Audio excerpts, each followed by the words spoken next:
14절로 25절까지의 말씀 우리 다 같이 한 목소리로 합독하겠습니다.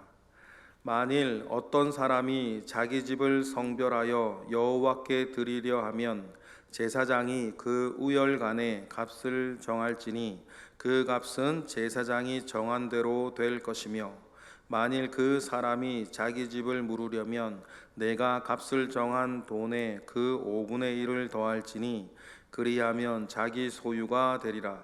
만일 어떤 사람이 자기 기업된 밭 얼마를 성별하여 여호와께 드리려면 마지기 수대로 내가 값을 정하되 보리 한 호멜지기에는 은 50세겔로 계산할지며, 만일 그가 그 밭을 희년부터 성별하여 드렸으면 그 값을 내가 정한 대로 할 것이요, 만일 그 밭을 희년 후에 성별하여 드렸으면 제사장이 다음 희년까지 남은 연수를 따라 그 값을 계산하고 정한 값에서 그 값에 상당하게 감할 것이며, 그 만일 밭을 성별하여 드린 자가 그것을 물으려면 내가 값을 정한 돈의 그 5분의 1을 더할지니 그리하면 그것이 자기 소유가 될 것이요, 만일 그가 그 밭을 무르지 아니하거나 타인에게 팔았으면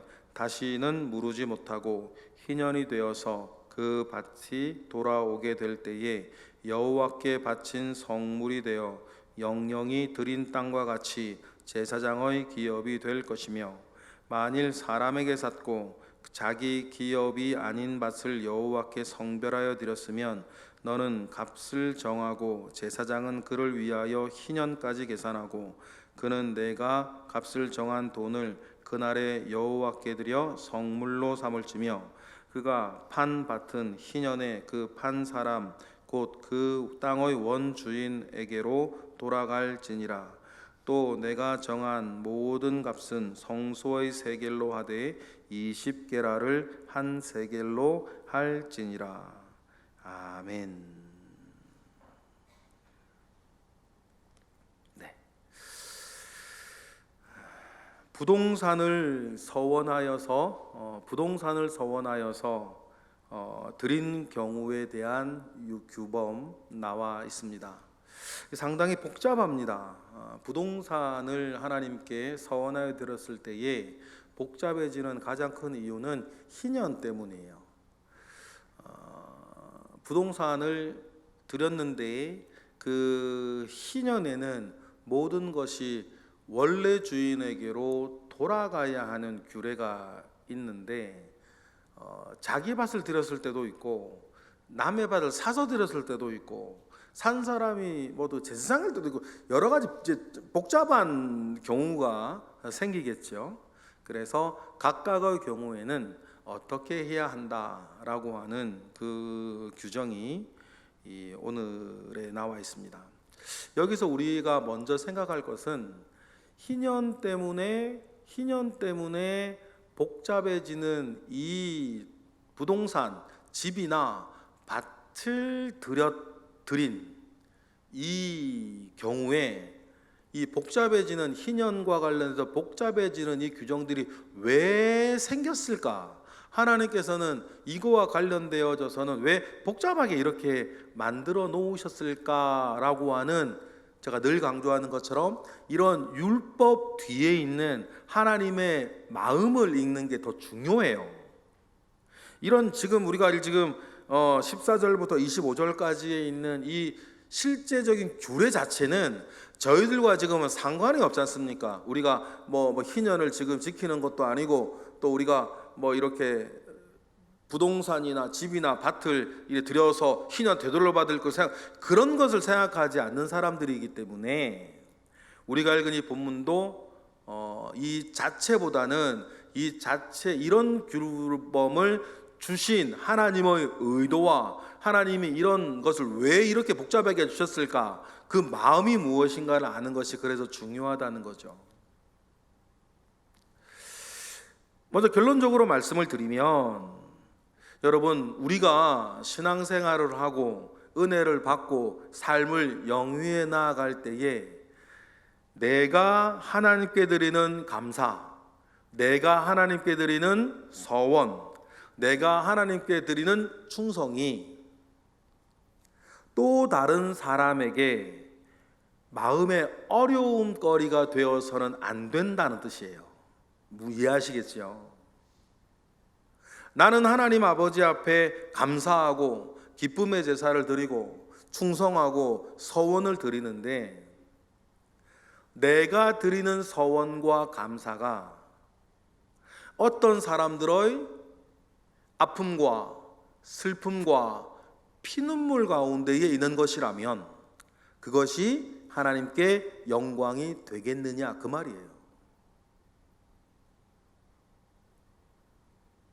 여러분, 자기 집을 팔고 자기 밭을 파는 사람은 여러 가지 이유가 있겠지만 그 중에서 가장 큰 이유는 삶이 어려워졌기 때문이에요.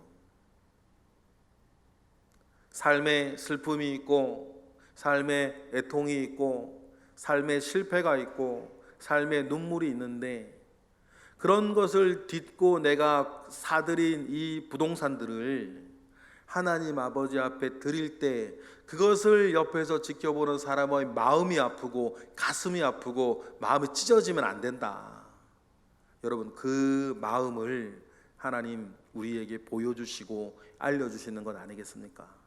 그러니 여러분, 우리가 이러한 하나님의 마음을 알고 우리 주변을 보살피고 살피며, 여러분, 우리가 지혜롭게 살아가는 것이 너무너무 중요하다 생각을 하는 것입니다. 우리가 하나님께 영광이 되어지는 일들, 하나님께 영광 올려드리는 일이 여러분, 여러분들 주변에 있는 모든 사람들에게도 기쁨이 되고 감사가 되고, 아, 그럴만하다, 칭찬이 되어졌으면 좋겠어요. 이게 말은 쉽지 참 이게 쉽지 않은 일일 수 있습니다. 그러나 여러분, 하나님께서 은혜 주시면, 그리고 우리가 은혜 가운데에 하나님을 사랑하듯 이웃을 사랑하고 보살피며 살면 그렇게 되는 것 아니겠습니까? 그러니 우리의 삶이 정말 하나님께 드려질 인생이 되어진다면, 재물과 같은 인생이 되어진다면 흠도 하나 없고 티도 하나 없는 여러분, 그러한 삶을 살아가시는 저와 여러분이 되시기를 주님의 이름으로 축복합니다. 그래서 부동산에 관한 것인데요, 14, 15절은 집이에요. 집을 드렸을 때인데, 우리 14절 읽어보겠습니다. 시작. 만일 어떤 사람이 자기 집을 성별하여 여호와께 드리려 하면 제사장이 그 우열간에 값을 정할지니 그 값은 제사장이 정한 대로 될 것이며. 우리가 먼저 제사장이 정한 대로 할 것이다. 신앙생활은 여러분, 자기 기분 따라 자기 형편 따라 하는 것 아닙니다. 권위자가 선을 그어주는 선 안에서 하는 거죠. 우리의 가장 큰 권위는 성경이요, 가장 큰 두 번째 권위는 교회요, 세 번째 권위는 목회자가 신앙생활, 교회생활 이렇게 하는 거자 선을 그어주면 여러분, 거기에 따르는 것이 가장 좋은 거예요. 우리의 신앙생활이 자기 형편 따라 기분 따라 하는 것이라고 한다면 그는 결코 자기를 부인할 수가 없고, 그런 사람은 사실상 겉으로는 신앙생활하는 것이지만 그는 신앙생활하는 게 아니라 자기 마음 위로하기 위해서 하나님을 이용하는 사람이 되기가 너무 쉬운 거 아닙니까? 그렇게 되기 마련이에요. 그러니 신앙생활은 나를 중심으로 하는 것이 아니라 하나님을 중심으로 하는 것이다 라고 하는 선 위에서 하는 것인데, 우리가 집을 하나님 앞에 성별하여 집을 드릴 때에도 제사장이 어떻게 해요? 우열간에라 그랬습니다. 우열간에 값을 정한다라고 하는 것은 시장 가격을 보고 이 정도의 집은 얼마가 되겠다, 이렇게 제사장이 정하는 것이죠. 그런데 15절 내용을 보면, 15절 읽어보겠습니다. 만일 그 사람이 자기 집을 물으려면 내가 값을 정한 돈에 그 5분의 1을 더할지니 그리하면 자기 소유가 될 것이다 라고 이야기를 해요. 그러면 여러분, 이 규정은 그렇게 잘 물으려면 그렇게 하면 되는데, 지금 희년과 관련된 부동산에 대한 이야기들을 하는데 14, 15절에는 희년이 되어지면 그 집을 되돌려 주라는 언급이 전혀 없어요. 그러면 여러분, 이 집은 일단 어디에 있는 집이라는 걸 레위기 우리 묵상한 사람으로서 아셔야 되는 거예요. 성 안에 있는 집이구나. 그렇죠? 성 안에 있는 집은 희년이 되어도 1년이 지난 다음에 되갚지 못하더라도 돌려지지 않는다는 규정이 옛날에 며칠 전에 있었죠. 그런데 14, 15절은 돌려주라는, 희년이 되어 돌려주라는 이야기가 없으니까 성 안에 있는 집이다 라고 하는 것도 우리가 그냥 알 수 있는 것입니다. 16절부터는 자기 밭이에요. 정확하게는 조상으로부터 물려받은 밭이죠. 일단은 자기 밭이니까 희년과 관련되어져서 좀 간단해질 수 있어요. 먼저 어떻게 합니까? 16절 읽어보겠습니다. 시작. 만일 어떤 사람이 자기 기업된 밭 얼마를 성별하여 여호와께 드리려 하면 마지기 수대로 내가 값을 정하되 보리 한 호멜지기에는 은 50세겔로 계산할지다 이렇게 얘기를 합니다. 먼저 보리 한 호멜지기래요. 호멜이라고 하는 게 뭐냐면 나귀 한 마리가 질 수 있는 양을 한 호멜이라 그래요. 그러면 보리 한 호멜지기면 나귀 한 마리가 질 수 있는 보리의 무게를 말하는 거죠. 그러니까 한 마지기에 한 보리 호멜로 하고 은 50세겔로 계산을 하라 이렇게 얘기를 합니다. 그런데 그 사람이 밭을 드릴 때가 희년 때부터 드린 거라면 17절 읽어볼까요? 시작. 만일 그가 그 밭을 희년부터 성별하여 드렸으면 그 값을 내가 정한 대로 할 것이다 라고 하면서 희년을 기준으로 계산을 해요. 한 호멜지기 50세겔로 계산한다는 거죠. 50세겔부터 계산을 하는데 18절 그 밭을 희년 후에 성별하였으면 다음 희년이 남은 연수에 따라, 그러면 희년이 50년이니까 50세겔이면 50년 희년 때 50년 다음 희년이 50년이 남았을 때 50세겔이면 20년 뒤 희년이 30년이 남았으면 30세겔이 되겠고 희년이 10년이 남았으면 10세겔이 되겠죠. 그 얘기를 18절에 합니다. 읽어보겠습니다. 시작. 만일 그 밭을 희년 후에 성별하여 드렸으면 제사장이 다음 희년까지 남은 연수를 따라 그 값을 계산하고 정한 값에서 그 값을 상당하게 감할 것이다 이렇게 얘기를 하는 것입니다. 일단 한 호멜지기가 50세겔이고 50세겔을 기준으로 한다. 그런데 그것을 희년 때 희년이 너무 감사해서 그럴 수 있겠죠. 희년 때 내가 잃어버렸던 밭이나 여러 가지 다 돌려받았어요. 너무 감사해서 그 밭의 일부를 너무 하나님께 감사해서 희년 서원하에 드릴 수 있겠죠. 그러면 다음 희년을 50년으로 계산을 해서 50호멜 한 호멜지기로 50세겔로 하면 그것을 다음 희년이 이제 얼마 남았느냐에 따라 감해서 점점점 감해서 드릴 것에 대해서 이야기를 합니다. 역시 물으려면 그 5분의 1을 더해서 물을 수가 있는 것이겠죠. 그런데 만약에 타인에게 팔았을 때가 또 문제가 돼요. 타인에게 팔았을 때가 문제가 되는데 하나님 앞에 이제 이렇게 타인에게 팔았을 때가는 판 사람과 산 사람이 여러 가지 복잡해지는 것이 있겠죠. 그런데 20절, 21절에 보면 이상한 얘기가 나와요. 20절 읽어보겠습니다. 시작. 만일 그가 그 밭을 무르지 아니하려거나 타인에게 팔았으면 다시는 무르지 못하고 21절 희년이 되어서 그 밭이 돌아오게 될 때에는 여호와께 바친 성물이 되어 영영이 드린 땅과 같이 제사장의 기업이 될 것이다 라고 이야기를 합니다. 좀 복잡한 내용이 여기서 나와요. 그런데 이 20절 21절은 해석을 하는 것이 조금 난해한 구절이기도 합니다. 이것을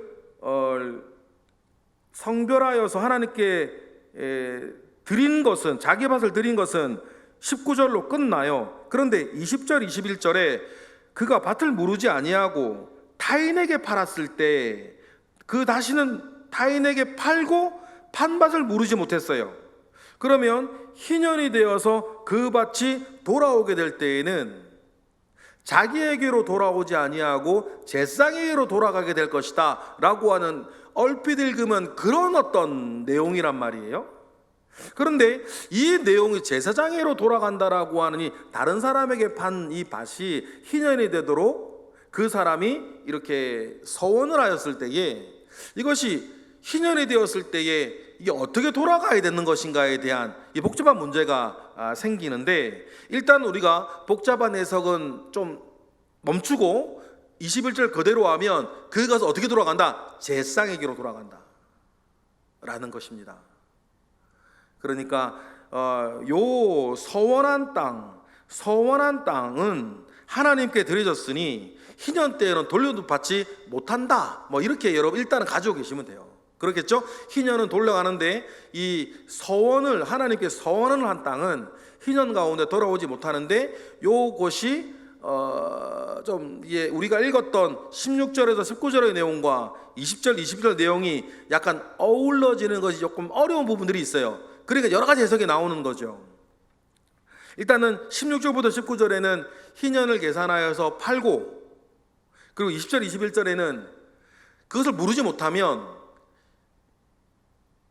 희년을 계산해서 서원을 했는데 무르지 못하면 그것은 영원히 제사장의 것이 하나님께로 드려진 물건이 될 것이다, 그렇게 정리가 됩니다. 그리고 22절에는 좀 더 정확하게, 좀 더 세분하게 남에게 산 밭을 그 사람이 서원을 했을 때예요. 그 전에는 자기가 이제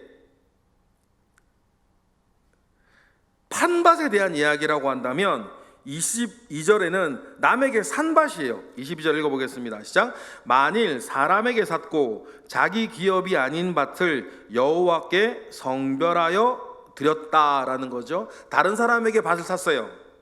그 밭을, 다른 사람에게 산 밭을 하나님께 서원하여 드렸을 때입니다. 그럼 어떻게 하라 그럽니까? 23절 읽어보겠습니다. 시작. 너는 값을 정하고 제사장은 그를 위하여 희년까지 계산하고 그는 내가 값을 정한 돈을 그 날에 여호와께 드려 성물로 삼을지니. 희년까지 계산하여서 성물로 삼는데 24절에 희년에도 됐어요. 어떻게 하라 그럽니까? 시작. 그가 판 밭은 희년에 그 판 사람 곧 그 땅의 원주인에게로 돌아갈 것이다, 이렇게 얘기를 하죠. 그러니까 우리가 앞에 내용을 보면 자기 밭을 서원하여 드리면 희년 때에 못 돌려받고, 다른 사람의 밭을 샀는데 그 밭을 서원하여 드리면 희년 때엔 원래 주인에게로 돌아간다. 그런데 그 값을 매기는 것은 어떻게 된다?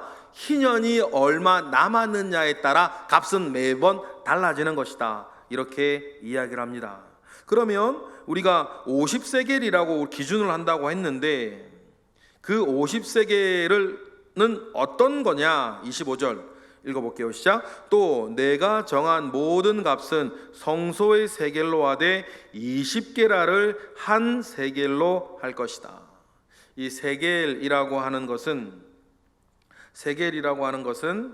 이스라엘의 무게 단위죠. 성소의 세겔이라고 하는 이스라엘의 무게 기준이 있어요. 그래서 이스라엘 사람들은 이것이 어느 정도의 무게냐를 기준으로 할 때에 성소의 세겔을 기준으로 하는데, 성소의 세겔은 한 세겔은 20게라로 이렇게 한다고 이렇게 25절에 되어 있습니다.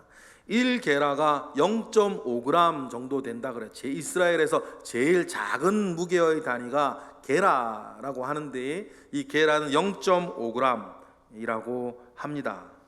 그렇게 기준을 잡아서 이렇게 옛날에는 화폐 돈을 쓰는 게 아니라 은이든 이렇게 무게를 달아서 값을 치루었기 때문에 한 게라는 0.5g으로 해서 20게라가 성소의 한 세겔로 계산해서 땅값을 50세겔을 내든 30세겔을 내게 되든 10세겔을 내게 되든 그렇게 값을 정하라라고 이야기를 했습니다. 여러분, 오늘 우리가 읽은 말씀에 모두의 말씀드렸던 것처럼 부동산을 하나님 아버지 앞에 서원하였을 때에는 그것이 성 안에 있는 집이냐 성 밖에 있는 집이냐, 자기 밭을 들였냐 나의 밭을 사세 들였냐에 따라 복잡해지는 규정들을 오늘 우리는 읽었는데, 복잡해지는 그 규정의 원인은 모든 것이 제 주인에게로 돌아가게 되는 희년 때문이라는 것에 대해서 말씀을 드렸어요. 그리고 모두에 말씀드렸던 것처럼 우리가 하나님께 즐거이 드리는 이 서원이나 감사와 기쁨이 여러분 다른 사람의 아픔 위에 서 있으면 안 된다라고 하는 하나님의 마음을 읽으시는 것이 굉장히 중요해요. 지금 우리에게도 그 원리는 정말 절대적으로 중요합니다. 그래서 우리의 신앙이라는 것이요, 우리의 가진 신앙이 사랑과 공의와 예의라고 하는 포장지에 잘 쌀 수 있는 지혜가 필요해요.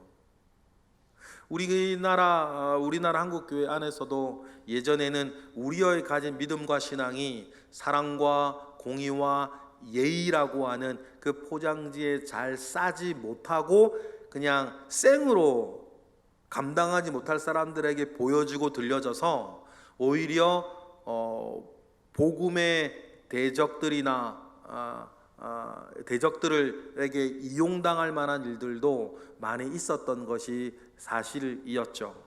그러니 여러분, 우리가 가지고 있는 귀한 복음의 진리가 참 지혜롭게 잘 이렇게 치장되어져서 우리뿐 아니라 그 누구라도, 심지어 불신자라 하도 책망할 것이 없는 우리의 언행과 우리의 결정과 우리의 그 사역을 만들어 나아가는 것이 매우 중요한 지혜이다라고 하는 것을 오늘 본문을 통해서 우리가 읽고 우리 오늘 본문을 통해서 우리가 느끼셨으면 좋겠어요.